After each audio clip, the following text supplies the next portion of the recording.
ഒരു സമോസ എടുത്ത ഒരു സമോസ ഫ്രീ, സമോസ എടുത്ത ഒരു സമോസ ഫ്രീ, വെരി വെരി ഒരു സമോസ എടുത്ത ഒരു സമോസ ഫ്രീ, സമൂസ ഫ്രീ. ആ ഒരു സമോസ എടുത്ത ഒരു സമോസ. ഇന്നലെ 5 സമൂസക്ക് 50 റുപ്യ. ആ 50 റുപ്യ ഉണ്ടെന്ന് 10 തന്നു. ഒരു സമൂസ എടുക്കി.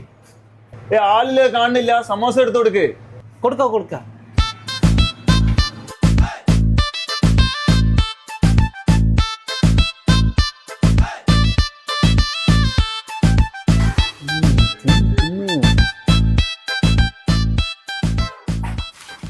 കേട്ടോ പൈസ.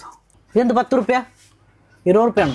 ഞാൻ ഇന്നലെ വന്ന് കഴിച്ചാണ്. 10 റുപ്യ 5 50 റുപ്യ എടുത്ത് പോയതല്ലേ. ഇന്നലെ ഓഫർ ഉണ്ടായിനോ? ഇല്ല, ഇന്ന് ഓഫറാണ്, അതുകൊണ്ട് വില കൂട്ടി. ഇതെന്താ ഇങ്ങനത്തെ ഒരു ഓഫർ? എല്ലാ സ്ഥലത്തും ഓഫർ കൂടുമ്പോൾ കമ്മിയാണ്. അതാ നന്നായിക്കൂടി. ഞാൻ നന്നാവാൻ വേണ്ടി കാടിട്ടത്, പിന്നെ നിങ്ങൾ നന്നാക്കാൻ വേണ്ടിട്ടോ കാടിട്ടത്. ബ്രോ സമോസ അടിപൊളിയല്ലേ? നായോന്ന് മുതലാളിയും കണക്കാം പണിക്കാരും കണക്കാം.